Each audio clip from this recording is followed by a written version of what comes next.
Dear friends, good evening to all. ഒരു unexpected ആയിട്ടുള്ള ഒരു സെറ്റ്ബാക്കാണ് COVID-19 തുടർന്ന് ലോകം എമ്പാടും നമ്മൾ അനുഭവിച്ചുകൊണ്ടിരിക്കുന്നത്. COVID-19 കൊറോണ വൈറസ് ഏറ്റവും കൂടുതൽ താറുമാറാക്കിയത് വിദ്യാഭ്യാസ മേഖലയാണ് എന്നുള്ള സംശയമില്ല. ഇന്ത്യയിൽ മാത്രമല്ല ലോകമെമ്പാടുമുള്ള വിദ്യാഭ്യാസ മേഖല വിദ്യാർത്ഥികൾ പഠനം പെട്ടെന്ന് തന്നെ ഉപേക്ഷിക്കേണ്ട ഒരു സാഹചര്യമാണ് സംജാതമായിട്ടുള്ളത്. കേരള സംസ്ഥാന സിവിൽ സർവീസ് അക്കാദമി കൊല്ലം സെൻറ്ററിൻ്റെ ആദ്യ ബാച്ച് നിലയ്ക്ക് ഞാനും എൻ്റെ കൂടെയുള്ള ടീമും അഡ്മിനിസ്ട്രേറ്റീവ് സ്റ്റാഫായാലും വിവേക് സാർ ഉൾപ്പെടെയുള്ള മറ്റ് ഫാക്കൽറ്റി മെമ്പേഴ്സായാലും നല്ലൊരു ഔട്ട്പുട്ട് ഉണ്ടാക്കുന്നതിന് വേണ്ടി പരമാവധി ചെയ്യാവുന്ന കാര്യങ്ങളൊക്കെ നമ്മൾ തയ്യാറെടുത്തുകൊണ്ടിരിക്കുകയായിരുന്നു. അങ്ങനെ ഇരിക്കുമ്പോഴാണ് അപ്രതീക്ഷിതമായിട്ട് ഒരു ലോക്ക്ഡൗൺ സംഭവിച്ചത്. ലോക്ക്ഡൗൺ സംഭവിച്ച ഉടനെ തന്നെ ഏകദേശം മാർച്ച് 20 ദേശീയ അടിസ്ഥാനത്തിൽ ലോക്ക്ഡൗൺ പ്രഖ്യാപിച്ചു. ബഹുമാനപ്പെട്ട പ്രധാനമന്ത്രി ലോക്ക്ഡൗൺ പ്രഖ്യാപിച്ചു. അതിന് മുമ്പേ തന്നെ കേരളത്തിൽ വിദ്യാഭ്യാസ മേഖല സ്ഥാപനങ്ങളെല്ലാം അടച്ചുകൊണ്ട് സംസ്ഥാന ഗവൺമെൻറ് ലോക്ക്ഡൗൺ പ്രഖ്യാപിച്ചു. സംസ്ഥാന ഗവൺമെൻറ് ലോക്ക്ഡൗൺ പ്രഖ്യാപിച്ച ഉടനെ തന്നെ ക്ലാസ്സുകൾ മുടങ്ങാതിരിക്കുന്നതിന് വേണ്ടി എന്താണ് ചെയ്യാൻ പറ്റുന്നതെന്നും ആലോചിക്കുകയും ഉടനെ തന്നെ ഒരു ഓൺലൈൻ ക്ലാസ്സിനെ കുറിച്ച് ഞങ്ങൾ തീരുമാനമെടുക്കുകയും ഞാൻ അതിൻ്റെ ഒരു പ്രപ്പോസൽ സംസ്ഥാന സിവിൽ സർവീസ് അക്കാദമി ഡയറക്ടർ അയക്കുകയും ചെയ്തു. അപ്പോഴാണ് അവരും ഇങ്ങനൊരു സാധ്യതയെക്കുറിച്ച് അവരെ നമ്മൾ ഉണർത്തിയത് ശരിക്കും കൊല്ലം സെൻറ്ററാണ്. ഉടനെ അതിനെ അപ്രീഷിയേറ്റ് ചെയ്തുകൊണ്ട് അത് തുടരാനുള്ള അനുമതി തന്നു. മാത്രമല്ല കൊല്ലം സെൻറ്ററിൻ്റെ നേതൃത്വത്തിൽ ബാക്കി എല്ലാ മറ്റ് മെയിൻ സെൻറ്റേഴ്സിലും ആസ്പിറൻസിന് വേണ്ടുന്ന ക്ലാസ് കൊടുക്കുന്നതിന് വേണ്ടി വീഡിയോ ലെക്ചറിങ് നടത്തി അയക്കുന്നതിന് വേണ്ടി കൊല്ലം സെൻറ്ററിനെയാണ് ചുമതലപ്പെടുത്തിയത്. മാത്രമല്ല നമ്മുടെ ഡയറക്ടറുടെ നിർദ്ദേശമനുസരിച്ച് ഏതൊക്കെ ടോപ്പിക്സിനെ ബേസ് ചെയ്ത് വീഡിയോ ലെക്ചറിങ് ചെയ്യണമെന്നുള്ളത് അവർ തന്നെ ഇങ്ങോട്ട് നിർദ്ദേശം നൽകി. അപ്പോൾ അവർ തന്ന ടോപ്പിക്സിനെ ബേസ് ചെയ്തിട്ടുള്ളതാണ് നമ്മൾ വീഡിയോ ലെക്ചറിങ് നമ്മൾ നടത്തിയിട്ടുള്ളത്.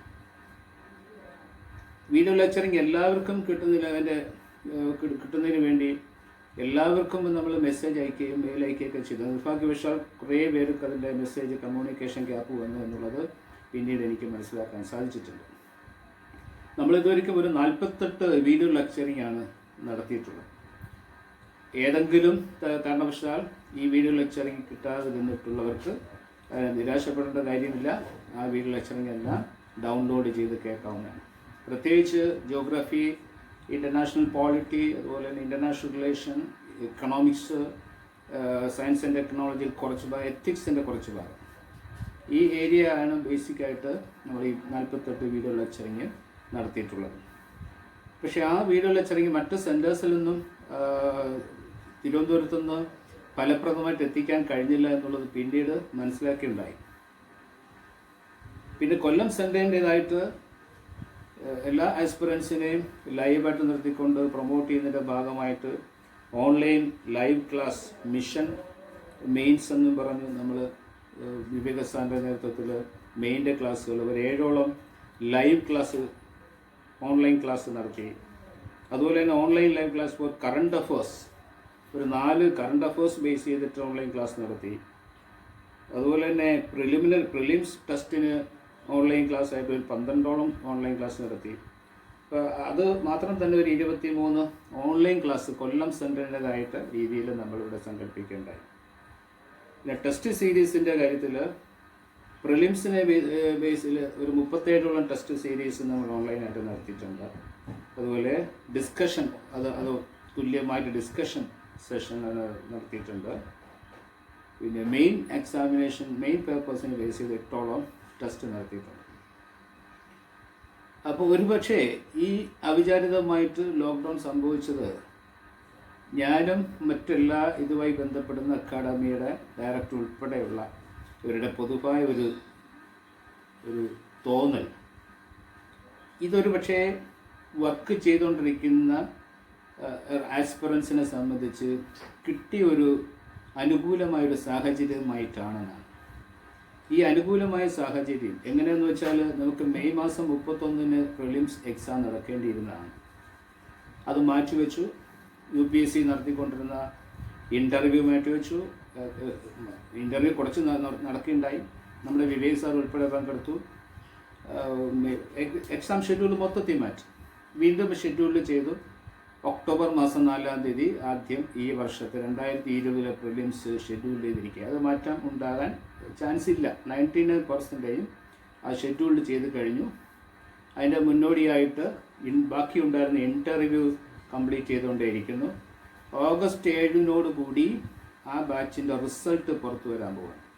അപ്പോൾ റിസൾട്ട് വന്നാൽ ഉടനെ ഒക്ടോബർ 4-ാം തീയതി പ്രിലിംസ്, ജാനുവരി മെയിൻസ്, തുടർന്ന് ഇൻ്റർവ്യൂ. അതാണ്.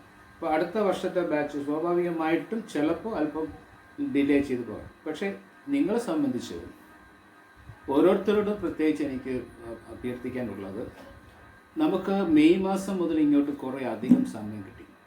ഈ കിട്ടിയ സമയം ഏത് രീതിയിൽ നിങ്ങൾ വിനിയോഗിച്ചിട്ടുണ്ടാകും എന്ന് എനിക്കറിയില്ല. ഞാൻ മനസ്സിലാക്കുന്നത്, ഞാൻ കരുതുന്നത്, നിങ്ങൾ ഓരോരുത്തരും താല്പര്യപൂർവ്വം കിട്ടിയ സമയം മുതൽ അത് പരമാവധി പ്രയോജനപ്പെടുത്തുന്ന രീതിയിൽ വർക്ക് ചെയ്തുകൊണ്ടിരിക്കുകയാണ് എന്നാണ് ഞാൻ വിചാരിക്കുന്നത്. ഈ ഒരു അവസരം സുവർണ അവസരമായിട്ട് എടുക്കുന്നുണ്ട്. ഇനി കവർ ചെയ്യാനുള്ള പോർഷൻസ് കംപ്ലീറ്റ് കവർ ചെയ്ത് 100% കോൺഫിഡൻറ്റോടുകൂടി വരാൻ പോകുന്ന പ്രിലിമിനറി എക്സാം എല്ലാവരും എഴുതണം. ആ എക്സാമിൻ്റെ ഭാഗമായിട്ട് എന്തൊക്കെ സംശയങ്ങൾ നിൽക്കുന്നുണ്ടോ അതെല്ലാം ടോപ്പിക്സിൻ്റെ കാര്യത്തിലായാലും എങ്ങനെ വർക്ക് ചെയ്യണം എന്നുള്ള കാര്യത്തിലായാലും എന്ത് സംശയം ഉണ്ടായാലും നിങ്ങളെ എപ്പം വേണമെങ്കിലും കൊല്ലം സെൻട്രൽ എന്നെയോ ഞങ്ങളുമായി ബന്ധപ്പെട്ട ആരെയും വിളിക്കുകയൊക്കെ ചെയ്യാം. ഓരോരുത്തരുടെയും ഫീഡ്ബാക്ക് നമ്മൾ എടുക്കുന്നുണ്ട്. എത്ര പേര് ഇപ്പോൾ മെയിൻസ് തന്നെ നമ്മൾ എക്സാം നടത്തിയിട്ട് ഏകദേശം 12ഓളം പേര് മാത്രമേ റെഗുലറായിട്ട് അത് അറ്റൻഡ് ചെയ്യുന്നുള്ളൂ. ഞങ്ങൾക്ക് ഈ നടത്തിയിട്ടുള്ള ഓൺലൈൻ എക്സാമിനേഷൻ അതുപോലെ മെയിൻ്റെ എക്സാമിനേഷൻ എന്ന് ഞങ്ങൾക്ക് മനസ്സിലാവുന്നത് ഒരു 10 പേരെങ്കിലും ചുരുങ്ങിയത് കൊല്ലം സെൻട്രലിൽ നിന്ന് മെയിൻ ക്വാളിഫൈ ചെയ്യാൻ സാധ്യതയുണ്ട് എന്നാണ്. അതിനുള്ള സാധ്യത ഹൈ പൊട്ടൻഷ്യൽ മിനിമം 10 പേര്. അത് ഈ എക്സാമിനേഷൻ നടത്തി അതിൻ്റെ ഫീഡ്ബാക്ക് വെച്ചിട്ടാണ് പറയുന്നത്. ചിലർ എക്സാമിനേഷൻ എഴുതാതെയും വർക്ക് ചെയ്തിട്ടുണ്ടാകാം. അപ്പോൾ അവരും ഒരു വിഷയത്തിനകത്ത് വരും. വർക്ക് ചെയ്തവരെ സംബന്ധിച്ച് പ്രശ്നം. പക്ഷേ എക്സാമിനേഷൻ എഴുതിയവരെ സംബന്ധിച്ച് ഞങ്ങൾക്ക് കിട്ടുന്ന ഫീഡ്ബാക്ക് വളരെ നമ്മൾ സത്യത്തിൽ വിവേക് സാറിൻ്റെ ഒരു സാന്നിധ്യം എന്നെ സംബന്ധിച്ച് കൊല്ലം സെൻറ്ററിനെ സംബന്ധിച്ച് ഒരു അനുഗ്രഹമാണ്. കാരണം നാഷണൽ ലെവലിൽ പ്രധാനപ്പെട്ട ഇൻസ്റ്റിറ്റ്യൂഷൻസുമായിട്ട് ഞങ്ങൾ വളരെ നിരന്തരം ബന്ധപ്പെടുന്നുണ്ട്. കേരളത്തിലല്ല, ഡൽഹിയും മദ്രാസും ബേസ് ചെയ്തിട്ടുള്ള പ്രധാനപ്പെട്ട ഇൻസ്റ്റിറ്റ്യൂഷനുമായിട്ട്, കോച്ചിങ് ഇൻസ്റ്റിറ്റ്യൂഷനുമായിട്ട് നിരന്തരം ബന്ധപ്പെടുത്തിക്കൊണ്ട് നല്ല രീതിയിലുള്ള ഫീഡ്ബാക്ക് എടുക്കുന്നുണ്ട്. അവർ പറയുന്ന ഇൻസ്ട്രക്ഷനിലൂടെ ഉൾക്കൊണ്ടുകൊണ്ടാണ് ഈ ക്ലാസ്സുകളും ടെസ്റ്റുകളും നടത്തിക്കൊണ്ടിരിക്കുന്നത് നിരന്തരം. ഒരുപക്ഷെ തിരുവനന്തപുരം മെയിൻ സെൻറ്റർ പോലും സ്റ്റുഡൻസുമായിട്ട് യാതൊരു ഇൻട്രാക്ഷനോ കോൺടാക്റ്റോ ഒന്നുമില്ല എന്നുള്ള വസ്തുത നിങ്ങൾ തിരിച്ചറിയണം. പക്ഷെ നമ്മളെ സംബന്ധിച്ച് നിങ്ങളുടെ ഒരു ഡിറ്റർമിനേഷനാണ്. പരമാവധി ഇൻപുട്ട് നിങ്ങൾക്ക് തരിക, ഔട്ട്പുട്ട് നിങ്ങളാണ് ഉണ്ടാക്കേണ്ടത്. സിവിൽ സർവീസ് പരീക്ഷയെ സംബന്ധിച്ച് മറ്റ് പരീക്ഷ പോലെ അല്ല, നിങ്ങൾക്കറിയാം. അത് ക്വാളിഫൈ ചെയ്യുന്നതിൻ്റെ 80% ക്രെഡിറ്റ് കാൻഡിഡേറ്റ്സിന് തന്നെയാണ്. ഇപ്പോൾ കാൻഡിഡേറ്റ്സാണ് വർക്ക് ചെയ്യേണ്ടത്. നമുക്ക് ചെയ്യാവുന്ന നമ്മളതിനകത്തൊരു ഭാഗം മാത്രമേ ഉള്ളൂ. അപ്പോൾ ബാക്കിയെല്ലാം നിങ്ങളുടെ കയ്യിലാണ്. പക്ഷേ ഞങ്ങളുടെ റോൾ പരമാവധി പ്രൊട്ടക്റ്റീവ് ആക്കുക, കൺസ്ട്രക്റ്റീവ് ആക്കുക എന്നുള്ളത് ഞങ്ങളുടെ ഒരു വിഷനാണ്. അതിൻ്റെ ഭാഗമായിട്ട് പക്ഷേ ഭാഗ്യം ഞാൻ കുറഞ്ഞ നമ്പറാണെങ്കിലും ഈ കൊല്ലം സെൻട്രൽ കോൺസ്റ്റൻ്റായിട്ട് 10-15 പേര് 12ഓളം പേര് മെയിൻ്റെ പേപ്പറും അറ്റൻഡ് ചെയ്തു എന്ന് പറയുമ്പോൾ നല്ലൊരു കാര്യം തന്നെയാണ്. അപ്പോൾ ഇനി ഉള്ളവരും പരമാവധി ഇനി അങ്ങോട്ട് ഉള്ള എക്സാമിനേഷനൊക്കെ അറ്റൻഡ് ചെയ്യാൻ ഇനിയുള്ള അവസരം വിനിയോഗിക്കണം. ഞാൻ പറഞ്ഞു വന്നത് ഇനിയുള്ള സമയം എന്ന് പറയുന്നത് ഇതിപ്പോൾ ഈ ജൂലൈ തീരാൻ പോകുന്നു. August, September, October 4 എക്സാമാണ്. ഏറ്റവും പ്രധാനമായിട്ട് എനിക്ക് പറയാൻ പോകുന്നുള്ളത് ഇനിയുള്ള സമയം പ്രിലിംസിന് വേണ്ടി മാറ്റിവെക്കുക. അപ്പം ഞങ്ങൾ ടോപ്പിക്സ് മൊത്തത്തിൽ പരിശോധിച്ചപ്പോഴും ചില പ്രധാനപ്പെട്ട ടോപ്പിക്സുകൾ നിങ്ങൾക്ക് തരണമെന്നാണ് ഞങ്ങൾക്ക് തോന്നുന്നത്. കാരണം ഈ ലോക്ക്ഡൗൺ പീരീഡ് ഞങ്ങളെ സംബന്ധിച്ച് ഒരൊറ്റ ദിവസം പോലും ഞങ്ങൾ പാഴാക്കിയിട്ടില്ല.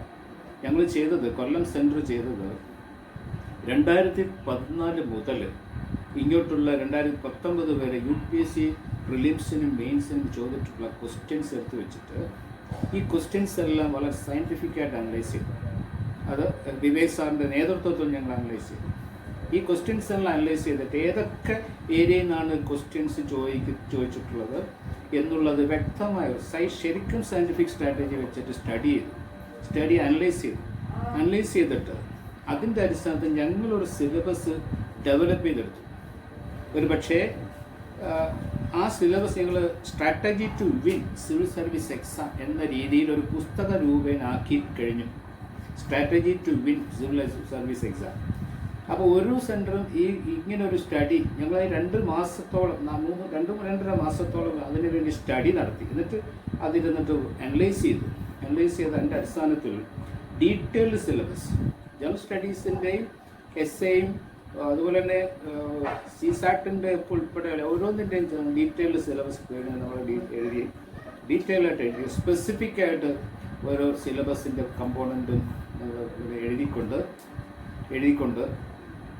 അതിൻ്റെ ഒരു strategy to win civil service എന്നുള്ളൊരു പുസ്തക രൂപേണാക്കി മാറ്റിയിട്ടുണ്ട്. ഞങ്ങൾ ഉദ്ദേശിച്ചത് ഈ ഒരു പുസ്തകം അടുത്ത ബാച്ചിൽ അഡ്മിഷൻ സമയത്ത് ഇങ്ങനെ ഒരു ബുക്ക്ലെറ്റ് ടുഡേ ഈ ഒരു പുസ്തകം ഓരോ അഡ്മിഷൻ എടുക്കുന്ന ഓരോ കാൻഡിഡേറ്റിനും കൊടുക്കാമെന്നാണ്.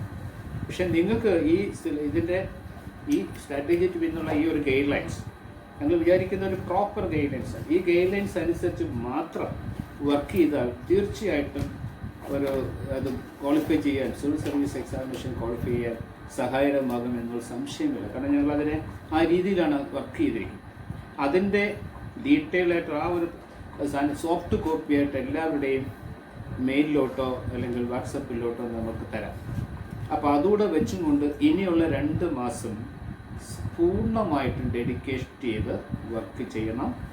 100% പ്രിലിംസ് ക്വാളിഫൈ ചെയ്യണം. കാരണം ഇത്രയും സമയം കിട്ടി ഞങ്ങൾക്ക് കവർ ചെയ്യാൻ പറ്റാത്ത പല ഏരിയ കവർ ചെയ്യാൻ സാധിച്ചു. ഇനി ഞങ്ങൾ തരാൻ പോകുന്ന ഈ new strategy to win civil service എന്നുള്ളത് ഓരോ പേപ്പറിൻ്റെയും എന്തൊക്കെ ഭാഗങ്ങളാണ് ട്രസ്റ്റായിട്ട് നിങ്ങൾ നോക്കേണ്ടത്. കാരണം സിവിൽ സർവീസ് പരീക്ഷയെ സംബന്ധിച്ച് ഒരു സിലബസ് ഗൈഡ് ലൈൻസ് മാത്രമേ തരുന്നുള്ളൂ UPSC. ആ ഗൈഡ് ലൈൻസിൽ ഏതൊക്കെ പോകണം സമുദ്രം പോലെ കിടക്കുക. പല കാൻഡിഡേറ്റ്സിനും എവിടെയൊക്കെ എത്രമാത്രം പഠിക്കണം റെഫർ ചെയ്യണം എന്നുള്ളത് എത്ര വായിച്ചാലും സമയം എടുത്ത് വായിച്ചാലും ഒരു പക്ഷേ ക്ലാരിറ്റി കിട്ടത്തില്ല. ആ ഒരു പ്രശ്നമാണ് നമ്മൾ സോൾവ് ചെയ്തിരിക്കുന്നത്. ഈ 2014 എന്ന് പറയുന്നത് നമ്മൾ എടുത്ത വർഷം എന്ന് പറയുന്നത് ആ 2014 മുതൽ സിവിൽ പ്രിലിംസ് ഉൾപ്പെടെയുള്ള പേപ്പറിൻ്റെ എക്സാമിനേഷൻ്റെ രീതി മാറ്റിയത്. ആ മാറ്റി മുതൽ ഈ കഴിഞ്ഞ വർഷം എക്സാമിനുള്ള അതേ പാറ്റേണാണ് വരുന്നത്. ആ പാറ്റേൺ അനുസരിച്ച് ഏതൊക്കെ ഏരിയയിൽ തുടർച്ചയായിട്ട് ക്വസ്റ്റ്യൻസ് വരുന്നു, ഏതൊക്കെ ഏരിയ ട്രസ്റ്റ് ആയിട്ടുള്ള ഏരിയ, അങ്ങനെയാണ് സ്വാഭാവികമായിട്ട് ഇനി നടക്കാൻ പോകുന്ന എക്സാമിനേഷനും ഞങ്ങൾ ഈ പറയുന്ന സിലബസ് ബേസ് ചെയ്തിട്ടുള്ള ഏരിയ മാത്രം കവർ ചെയ്താൽ മതി. നിങ്ങൾ വാസ്റ്റായിട്ട് ഓടി നടന്ന് വർക്ക് ചെയ്യേണ്ട.